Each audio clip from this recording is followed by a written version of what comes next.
राजधानी देहरादून में पिछले कई दिनों से मलिन बस्तियों में अवैध निर्माणों के ध्वस्तीकरण की कार्रवाई की जा रही है। स्थानीय लोगों के साथ साथ राजनीतिक दल भी इसको लेकर विरोध जता रही हैं। कांग्रेस और समाजवादी पार्टी के एक प्रतिनिधिमंडल के साथ स्थानीय लोग भी शहरी विकास मंत्री प्रेमचंद अग्रवाल से मिले और उन्होंने इस अभियान पर नाराजगी जताई। उन्होंने कहा कि एनजीटी के आदेश पर जो ध्वस्तीकरण की कार्रवाई की जा रही है उसमें नियमों की अनदेखी हो रही है।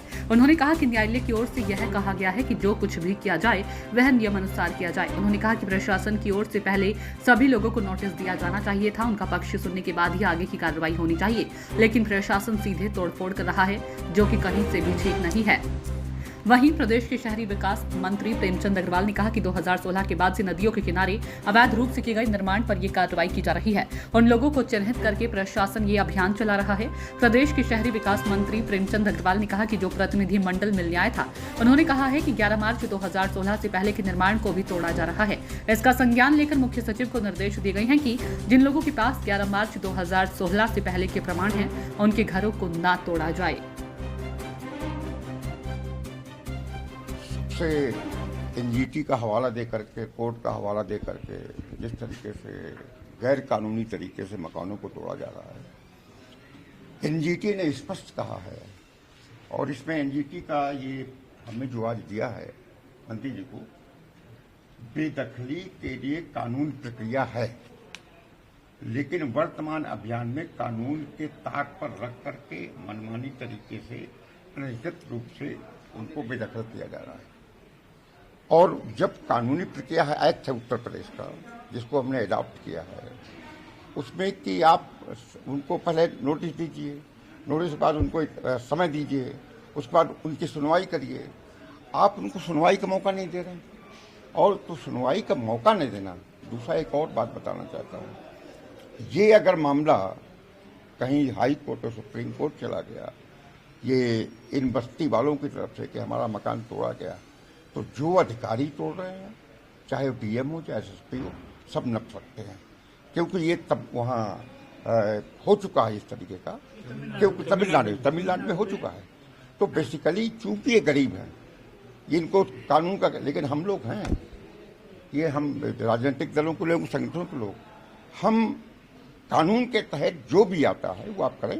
अभी माननीय मंत्री जी से बात हुई, माननीय मंत्री जी को हमने बताया कि ये एक्ट है और ये कानून कहता है, तो इसको तो उन्होंने आश्वासन दिया है, सकारात्मक उन्होंने अपना रुख दिया है, और कहते आज ही हम इस पर प्रमुख सचिव जो नगर विकास आर के, अभी इसके बाद वो मीटिंग में उनके साथ चले गए हैं, और मैं समझता हूँ कि हल निकलना चाहिए और हम लोग एक पुनर्वास योजना की कोई लाइए।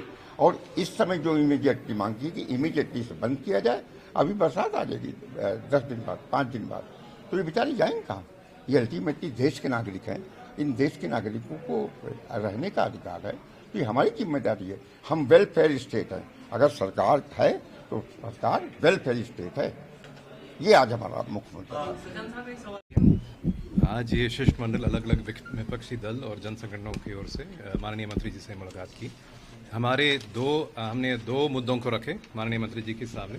एक तो ये है कि जिस कोर्ट के आदेश के हवाले अभी आजकल बस्तियों में ध्वस्तीकरण अभियान चलाया जा रहा है, उस कोर्ट के आदेश में लिखा है बहुत स्पष्ट रूप से कि ध्वस्तीकरण कानून के अनुसार होगा, लेकिन जो प्रक्रिया अपनाया गया है वो कानून के अनुसार नहीं है, जिसकी वजह से बहुत नाजायज कार्रवाई हो रही है, आज भी हो रही है बारीघाट बस्ती में।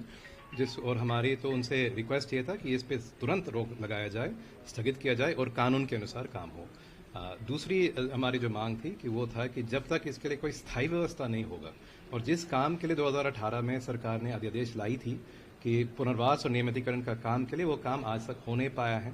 तो इस स्थिति में बहुत ही ज़रूरी है कि कानूनी समाधान निकाला जाए और सरकार बार बार कोर्ट का आदेश के जिक्र करके काम ना करे, अभी कानूनी समाधान निकाले जिससे देहरादून के मजदूर वर्ग और गरीब वर्ग को कुछ न्याय मिल पाए। ये हमने दोनों बात रखी। आप आदेश था कि 11 मार्च 2016 के बाद के जितने भी अतिक्रमण हैं उनको जो रिवर जितने भी हमारी हैं और उसके कैचमेंट एरियाज़ में जो अतिक्रमण है उसको हटाया जाए, उस पर स्पष्ट निर्देश हैं।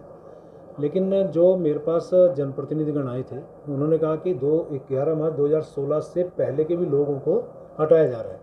तो अभी मेरे द्वारा प्रमुख सचिव शहरी विकास को कहा गया है कि इससे पहले के जितने भी व्यक्ति यदि कोई प्रमाण प्रस्तुत करता है कि वो 11 मार्च 2016 से पहले के हैं तो उनके बारे में हम लोग विचार करेंगे। लेकिन 11 मार्च 2016 के बाद के जितने भी इस प्रकार के अतिक्रमण हैं उसके लिए निश्चित रूप से जो एनजीटी का निर्देश है उसको उसकी अनुपालना में हम कार्रवाई कर रहे हैं।